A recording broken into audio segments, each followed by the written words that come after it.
নমস্কার বন্ধুরা, recruitment update YouTube চ্যানেলে সকলকে স্বাগত জানিয়ে আজকে 20/7/2024 পশ্চিমবঙ্গের স্কুল ছুটদের পশ্চিমবঙ্গে যারা স্কুল ছুট ছাত্রছাত্রী সেই স্কুল ছুটদের জন্য উচ্চ মাধ্যমিক পড়ার সুযোগ আসন এই সংক্রান্ত আপডেট দেখে নিয়ে বিস্তারিত কী রয়েছে।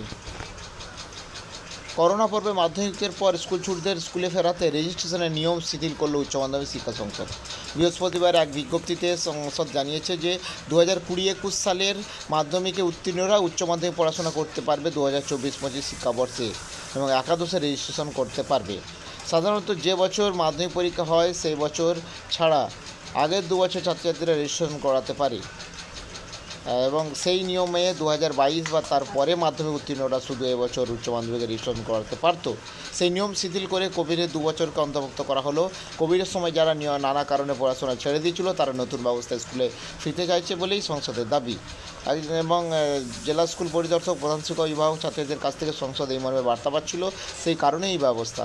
তবে যেসব পড়ুয়ারা স্কুলে একাদশ দশমে ছিল তারা সহজেই সেখানে হয়তো যোগাযোগ করতে পারবে, কিন্তু যাদের স্কুলে উচ্চ মাধ্যমিক নেই তারা কোথায় যাবে, অন্য স্কুলের দায়িত্ব নেবে কিনা সে প্রশ্ন উঠছে। সংসদ সভাপতি বলেন যে কোভিডের ওই সময় যারা নানা কারণে পড়াশোনা ছাড়তে বাধ্য হয়েছিল তাদের মধ্যে অনেকেই শিক্ষার মূল স্রোতে ফেরার আগ্রহ দেখিয়েছে। তাছাড়া চলতি শিক্ষাবর্ষে উচ্চ মাধ্যমিকের সেমিস্টার পদ্ধতি চালু হচ্ছে, এই পদ্ধতিতে তারা পড়াশোনায় উৎসাহ দেখিয়েছে। সবটা বিবেচনা করেই আমরা দ্বিতীয়বার পড়াশোনার সুযোগ দেওয়ার সিদ্ধান্ত নিয়েছি। তো যাই হোক, এই গুরুত্বপূর্ণ আপডেট আমি শেয়ার করলাম, আর আপডেটগুলো অবশ্যই শেয়ার করবো, সঙ্গে থাকবেন এবং চ্যানেলটা সাবস্ক্রাইব করে নেবেন। ধন্যবাদ।